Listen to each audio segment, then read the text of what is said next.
welcome back to another video. This is a Football Connect. I'm your Sam, and we are back again with another one. Liverpool just lost their second game of the season against Fulham. By the way, people, if you hear me the way I'm talking, I have a painful tooth right now while I'm talking to you right now. So just don't mind the way I'm speaking right now. Let's talk about the game. What really happened today?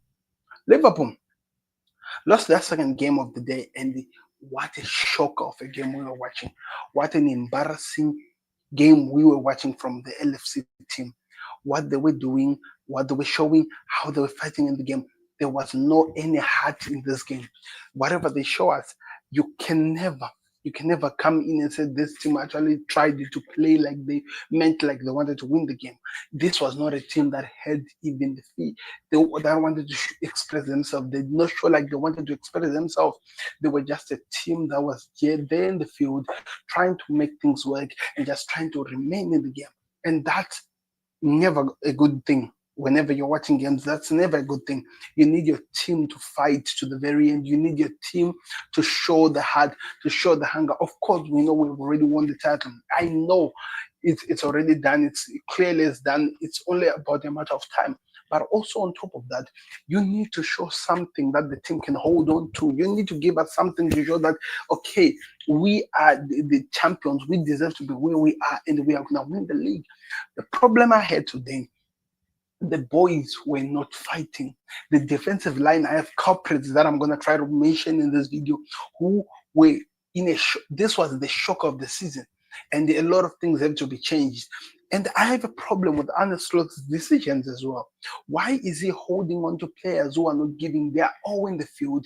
Why can't he put the players who are hungry for this? For i.e. Federico Chiesa, he offered so much than what most of the strike force offered in that position. We can all see that Jota is not yet in the 100% form. Yes, he scored against Everton, but he's not in the 100% form. Are we going to be a team that relied on one player to score a goal, then we wait to see what happens and just hold on so that the game comes to an end? Because what I saw today, it was disappointing. This team did not look like winning at all. I was like telling somebody that we can play for the next 2 days and there's no way you can even see Liverpool scoring. Luckily, the defense came in, the substitutes came in and scored a goal, making it 3-2, but the damage was done. Let's talk about the culprits, because I think we'll keep talking about this, and we'll come back to Arne Slot to circle it up. Firstly, what is Virgil van Dijk doing? You can't tell me as tall as you are, as how big you are, you can be pushed easily away from the ball the way you were pushed by Monique for them to score that second goal. The way he pushed him away, it was embarrassing. Also, Ibrahim Konate, he was just flinged out and the ball went in easily, and that's why they scored their first goal. What is happening for my team? What happens to that defensive team that I used to trust in the beginning of the season, that again to everything? Andy Robertson, and entire pitch is opening up. You're trying to pass and you pick up a Fulham player in your 18 area. Of all the places you can kick the ball, in your 18 area, giving a Fulham player the ball so that they score the goals. Why is this even happening? Why can't we be consistent? Sure that we are at a position where we deserve to be. We are performing like a team that deserves to actually be winning the league. We should be somewhere we are. You had almost the whole week. You play, okay, you played midweek, and that'll be the last time, but you need to give the team something to play, to believe in. You can't tell me that we have to rely on a McAllister's performance. We have to rely on what Gravenberch was doing in the midfield, because if it wasn't for them, it would have been even way worse what was going to happen in the game. They stopped some challenges which were terrible, but they stopped them to help out the team. The team offered nothing going forward. I watched this game from the beginning to the end, and I was not impressed by any of the players that started in the game. I was not impressed. Moving on up forward, Mo Salah seems like he's no longer, he's already done with the football this season. He does not look like he's doing anything. He doesn't even show the fight of trying to do something. I did not see Salah the whole game. Maybe, and I'm not saying that I want this, but maybe that's the reason why Edwards and the guys are not running to give Mo Salah the new contract, because they're looking at how he's slowing down in his pace, and they worry that he may not give that again going to the next season. They will not give a player so much money to just sit on there. Of course, we know that we had rumors that he already signed, but what he's showing us, the way he's performing, and how the games of him of late has been disappointing. He has really been disappointing. He has been our highest goal scorer of the season, but what we've been seeing this season, it has really been disappointing. So my culprits are Ibrahim Konate, Virgil van Dijk, Andy Robertson, Mohamed Salah. That's four of the 11 that are on the pitch. That's four players of the 11 that are on the pitch. The whole game is over. The whole team is already in. How do you play like that? How do you even win any game? We gave Fulham this game. I'm not saying that their players were not good. They were good. They played so well. But we gave them this game. We gave them this game. We made it easier for them to hurt us. We made it easier for them to get away with something. That is not the way we're supposed to be playing. That is not. If it was easy for them to cause chaos, it was easy for us. They knew that. You know the thing about it. They were afraid of actually going through our midfield. They just knew that they had to go the other side to score. If they were on the defense and their attackers were on the ball, it is done. They'll get the goals. And the other player that I'd forgotten, Dominic Soboslai. I love this guy. He's really good. But what was he doing today? I did not see him in the pitch. We need our players to show us something on the pitch so that we can celebrate them. We never shy from celebrating our players when they're doing so well, but they're not also away from criticism. They deserve the criticism. They are not performing so well. And that's what we saw in this game today. They did not deserve to win, leave anything out of that ground with anything. It almost happened, but they did not deserve it. How did it happen? Let me explain. That's why I'm talking about the honest Lord who deserves more attack. We need to attack the manager, because why are you trying by all means to keep putting on the players that are not 100% fit? Diogo Jota scored against Everton. Yes, he did, but he's not at all in form. uh Cody Gakpo, the guy who has not come back into his perfect performance since he has been injured. You put him in the game. You took out Diaz, the guy who got the man of the match last game against Everton because he caused the chaos. You're putting him later on in the game when it's already too late. He scores a goal, but it's already too late. When they saw Gakpo in the game, they were like, okay, we don't have to worry about that because that is sorted by itself. We are just gonna focus on stop and making sure that Mohamed Salah is quiet, Cody Gakpo is not in this match, and making sure that the Diogo Jota does what he does, running around and not producing nothing. So it's difficult to play a game where the midfield are showing something. The strike force are dead. The back four line is practically dead. Everything in the game is dead. We are winning the league, but we are performing terribly. Our unbeaten run has come to an end. To be honest, should have come to an end a long time ago, but it has come to an end. Why? Because we did not show the attacking spirit. We did not show the performance that you expect to see from a Liverpool team performing. We did not show like we had anything to offer in the game. The whole entire game we watched, and this has been happening time and time and time after time again, and it's getting out of hand. We need to start performing like a team that understands what they are doing. We need to start giving something in the field so that we can celebrate what we are as a team. We are winning the league, for Christ's sake, and we don't show it every single time. And it's irritating. It's really, really, really irritating. I can't continue watching this. Something has to change. Hence why maybe a lot of players need to leave. A lot of players need to leave. I heard that they're talking about Diogo Jota staying again. Why? What has happened? Scoring one goal. The guy is never fit. The guy is never fit. And when it comes, it takes him 10 years to be back. We need to change our strike force. We need players who are reliable, who are always going to be consistent, who can offer something. Right now, I haven't seen that from Liverpool. Federico Chiesa had 2 shots in the game. He did more than the whole entire team, and that's why I'm complaining from Andy's throat. Why can't you give this guy a start? Why can't you give Chiesa a start for the first time? Just give him a start, because what he's offering, how he's playing in the team, he deserves to have a start. Why aren't you not giving him a start? So much things to complain about, people, man. This team is not playing so well. This is what this is how the lineup looked like.